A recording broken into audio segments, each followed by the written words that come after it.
여러분 가지고 계신 신약성경 153면에 있습니다. 요한복음 6장 60절에서 71절까지의 말씀을 한 절씩 교독하겠습니다.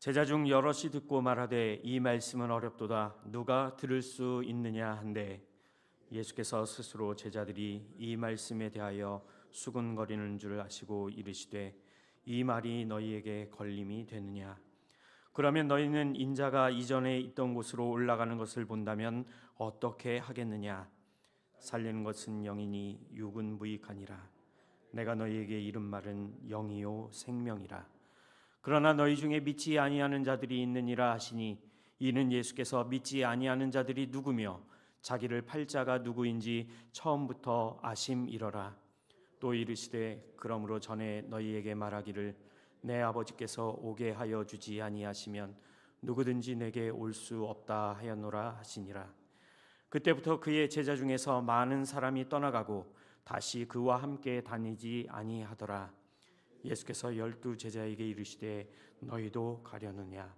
시몬 베드로가 대답하되 주여 영생의 말씀이 주께 있사오니 우리가 누구에게로 가오리이까 우리가 주는 하나님의 거룩하신 자이신 줄 믿고 알았사옵나이다.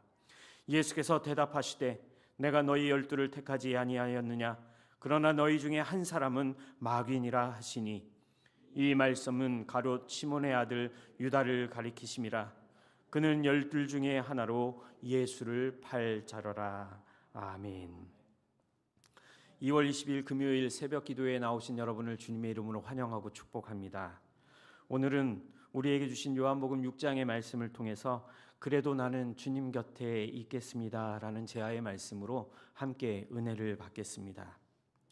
살다 보면 남는 것이 얼마나 어려운지를 깨닫게 될 때가 있습니다. 직장에서도 또한 우리가 속해 있는 모든 공동체 안에서의 관계 속에서도 심지어 교회 안에서도 끝까지 남아있는다는 것이 그리 녹록하지 않게 느껴질 때가 있지요. 물론 처음에는 열심히 시작합니다. 하지만 시간이 지나면 하나둘씩 떠나가는 것을 우리가 알 수 있습니다. 예를 들어 처음에 사업을 시작할 때 함께 했던 사람들이 사업이 어려움을 겪게 되면 조용히 하나둘씩 빠져나가는 것을 보게 됩니다. 교회에 처음 등록할 때에는 눈물로 헌신하겠다고 다짐하였지만 몇 년이 지나면 그 자리는 비어 있음을 보게 되고 남는 사람은 그리 많지 않음을 우리는 경험할 수 있지요. 오늘 이 새벽 기도의 자리도 마찬가지일 것입니다. 26년도를 시작하시며 내가 새벽 제단에 반드시 하나님이 주시는 축복을 받아 누리겠다라고 결단하고 결심하고 시작하지만 시간이 지나가면 갈수록 우리의 육신의 피곤함이 더 이상 우리를 기도의 자리에 나오지 못하도록 막는 것을 볼 때가 종종 있습니다. 이렇듯 우리의 삶의 환경들이 바뀌게 되면 우리의 자리도 바뀌게 되는 것을 우리가 종종 경험하게 됩니다. 그런데 중요한 것은 여러분, 오늘 저와 여러분이 이 기도의 자리에 나와 있다는 것입니다. 피곤함과 외로움을 이겨내고 기도의 자리에 나오셨다라는 말씀이지요. 하나님께서 우리의 이 모습을 보신다면 얼마나 기뻐하시고 또한 즐거워하실까, 얼마나 좋으실까 생각해 봅니다. 그러면 여러분에게 질문을 하나 드리겠습니다. 여러분은 왜 이 자리에 나와 계시는 것입니까? 오늘 무엇을 위해 이 새벽 하나님의 전으로 올라오셨습니까? 무엇 때문에 여전히 이 새벽 기도의 자리에 남아 계시는 것입니까? 오늘 말씀을 통해서 이유와 또 목적을 분명히 찾아보시고 또한 하나님의 뜻을 찾으시는 귀한 복된 시간 되시길 주님의 이름으로 축복합니다.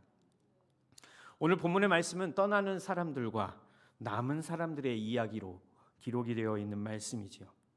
본문 속에서 떠나는 사람들 그리고 남아있는 사람들은 분명히 그들만의 이유와 목적이 있음을 우리는 잘 알게 됩니다. 그렇다면 이들이 떠나게 된 이유는 과연 무엇일까? 오늘 본문 앞부분에서 예수님은 오병이어의 기적의 사건을 기록하고 있습니다. 이를 통해서 수천 명이 배불리 먹었지요. 사람들은 예수님의 이 기적을 향해 열광하기도 하였습니다. 그런데 이 기적 뒤에 예수님께서 이렇게 말씀하시지요. 내 살을 먹고 내 피를 마셔라.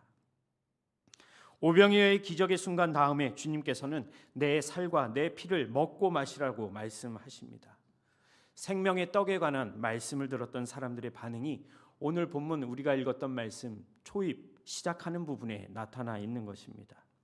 예수님께서 이 말씀을 하시는 순간 열광하던 모든 무리의 분위기가 순식간에 바뀌어지게 됩니다. 그리고 모였던 사람들은 서로 수군거리며 이렇게 이야기하죠. 오늘 본문 60절 말씀입니다. 이 말씀은 어렵도다. 누가 들을 수 있느냐 한데. 여기서 어렵다는 말씀, 이 본문의 뜻은 단순히 이해가 된다라는 뜻이 아닙니다. 어렵다고 해석되는 원문은 딱딱하다, 거칠다, 접촉하기 어렵다라는 뜻을 가지고 있습니다. 다시 말해서 이 예수님의 말씀을 받아들이는 사람의 마음밭에 따라서 거친 것이 될 수 있다라는 것이지요. 지금 듣고 있는 주님의 말씀, 주님 내가 듣고는 있지만 받아들이기는 어렵습니다.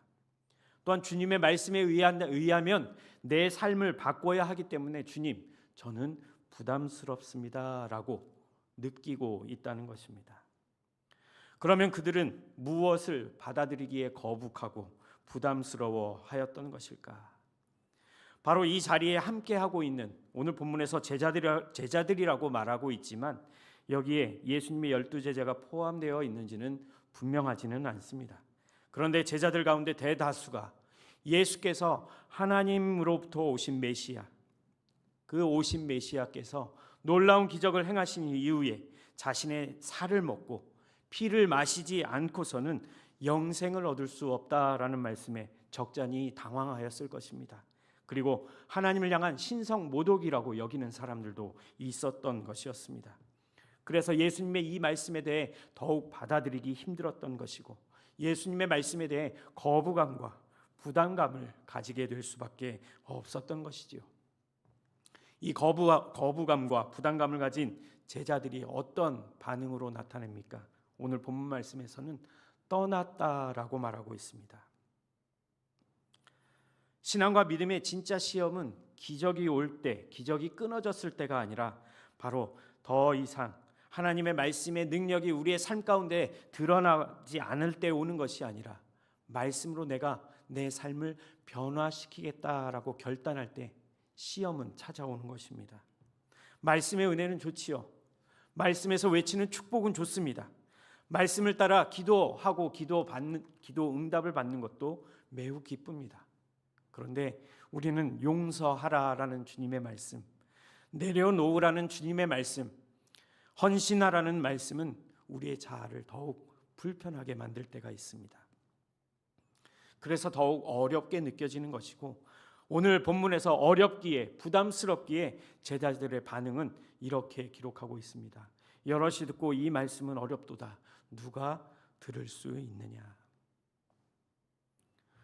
때로는 하나님의 말씀이 우리를 향해 어렵고 거북함을 가질 수 있는 부담스러운 말씀으로 다가올 때가 있습니다. 그러면 오늘 본문에 나타난 제자들의 반응이 아닌 과연 우리들의 반응은 어떠해야 할까요? 오늘 본문 말씀을 통해서 이 말씀에 대한 우리의 반응을 살펴보려고 합니다. 먼저 제자들의 반응을 살펴보겠습니다. 66절 상반절 말씀에 제자들의 처음 반응이 기록되어 있지요. 이렇게 기록하고 있습니다. 그때부터 그의 제자 중에서 많은 사람이 떠나가고. 예수님의 부담스러운 거북한 이 말씀에 대해 많은 사람이 떠나가게 되었다라고 기록하고 있습니다. 오늘 본문의 많은 사람들은 예수님을 멀리서 구경하던 사람들이 아니었습니다. 아주 가까이에서 주님을 따랐던 무리였고 제자들이었습니다. 주님께서 행하신 기적과 이적도 목격하였던 사람들이었고 주님의 말씀도 분명히 들었던 사람이며 말씀의 능력을 경험했던 자들이었습니다. 그런데 그들이 왜 떠났다고 이야기합니까? 말씀이 그들을 부담스럽게 만들었기 때문입니다. 우리도 때론 그런 느낌을 받을 때가 있습니다. 기도는 하지만 삶은 바꾸기 어렵다고 느껴질 때가 있지요. 예배는 드리지만 말씀을 통해 드러나는 내 자존심을 꺾기는 어렵습니다. 하나님은 사랑하지만 우리에게 다가오는 십자가는 지지 않으려고 합니다. 오히려 십자가에 부담감을 가질 때가 있습니다. 그런데 여러분, 떠남은 갑자기 일어나는 것이 아닙니다. 마음이 먼저 떠나고 그 빈자리에 섭섭함이 쌓이고 불만이 쌓이고 상처가 쌓이게 될 때, 그러면 점점 우리의 기도는 줄어들 것이고 말씀이 멀어지다 결국 우리의 발걸음을 옮기게 되는 것이고 떠나게 되는 것입니다. 오늘 이 새벽 결단하시기 바랍니다. 주님, 내 마음을 주님이 원하시는 방향에 맞추어 든든히 세울 수 있도록 인도하여 주시옵소서. 마음이 항상 주님만을 향할 수 있도록 주님께서 저의 그리고 여러분의 마음을 지켜주시기를 간구하시는 오늘 이 아침이 되시길 주님의 이름으로 축복합니다. 그런데 이런 반응에 예수님의 반응은 떠나가는 무리들을 붙잡으지도 않으시고 가지 말아라, 그래도 남아라 라고 말씀하지도 않으십니다. 그리고 오늘 본문 말씀에 보시면 대신 제자들을 향해 물으시지요. 오늘 본문 67절 말씀을 우리 함께 읽어보겠습니다. 같이 읽겠습니다.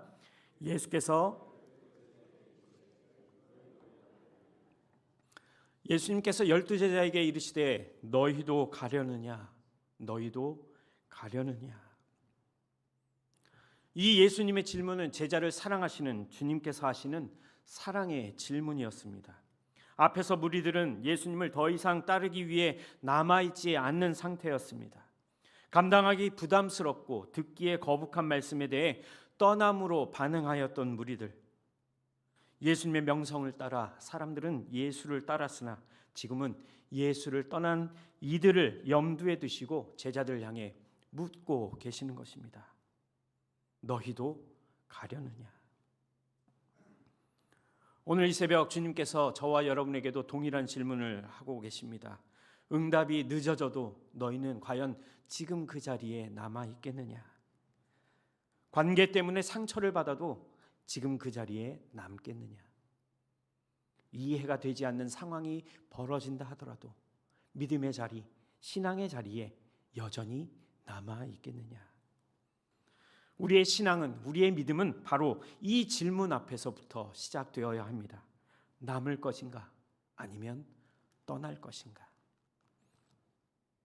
오늘 본문에서 이 질문 앞에 베드로는 이렇게 고백하고 있습니다. 오늘 본문 68절 말씀입니다.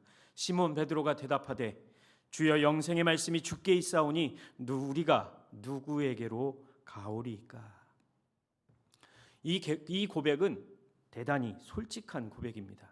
베드로의 고백은 주님께서 하신 말씀을 내가 다 이해하였습니다 라는 말이 아니었습니다. 베드로의 고백은 다 이해할 수 없을지라도 그래도 주님밖에는 없습니다. 주님 곁을 떠나지 않겠습니다 라고 고백하고 있는 것입니다. 이 베드로의 고백이 우리가 본받아야 할 믿음의 고백, 신앙의 고백이 아닐까 생각해 봅니다. 사랑하는 여러분, 인생에서 모든 것이 잘 풀린다고 해서 믿음이 생기는 것이 아닙니다. 길이 보이지 않는 것과 같은 막막함이 있다 하더라도 방향을 정하는 것. 어떤 방향입니까? 하나님께서 원하시는 방향으로 정하는 것. 이것이 바로 믿음이며 신앙인 것입니다. 주님, 나는 주님 쪽에 서겠습니다. 나는 주님께서 원하시는 방향을 향해 나아가겠습니다. 이 결심이 바로 우리의 믿음이며 신앙이라는 것입니다. 오늘 본문에서도 참 제자의 믿음을 이렇게 보여주지요. 주님이 원하시는 주님밖에 없습니다 라는 고백과 함께 나는 주님 곁에 항상 있겠습니다. 그런데 중요한 사실은 12제자 가운데 오늘 본문 말씀을 보시면 가룟 유다가 거기에 포함되어 있다는 사실입니다. 사실적으로 보면 겉으로는 남아있는 사람이었습니다. 그러나 속으로는 주님 곁을 떠나 있었던 인물이었지요. 심지어 주님은 유다를 아주 심하게 말씀하십니다. 오늘 본문 70절과 71절 말씀은 이렇게 기록하고 있지요. 예수께서 대답하시되 내가 너희 12를 택하지 아니하였느냐? 그러나 너희 중에 한 사람은 마귀니라 하시니, 이 말씀은 가룟 시몬의 아들 유다를 가리키심이라. 그는 12 중에 하나로 예수를 팔 자러라. 이것이 가장 위험하고 두려운 신앙의 상태입니다. 겉모습은 그 자리에 있을지라도 마음이 떠나가는 것. 예배는 드리지만 감동이 더 이상 없습니다.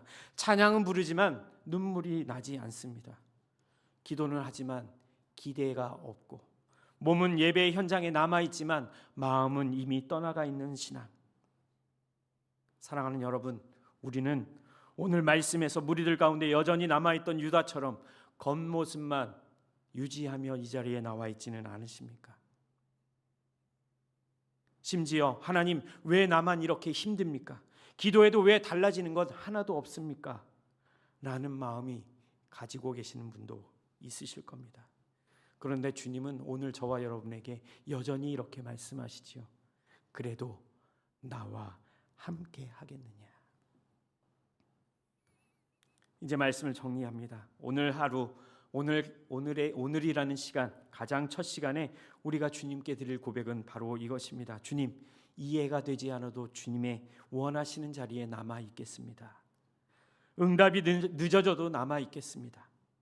눈물이 나고 관계 때문에 상처를 받아도 주님이 원하시는 자리에 남아 있겠습니다. 사랑하는 수유동교회 성도 여러분, 지금 혹시 마음이 지쳐 계시는 분 계십니까? 조용히 포기하고 싶으셨던 적이 있으셨습니까? 주님, 제 마음이 흔들렸습니다. 주님, 떠나고 싶었던 순간이 종종 있었습니다. 그러나 오늘 이 시간 다시 결단하기를 원합니다. 그래도 나는 주님 곁에 남아 있겠습니다. 이 시간 함께 말씀을 붙잡고 결단하는 시간 갖도록 하겠습니다. 이해되지 않는 상황이 있습니다.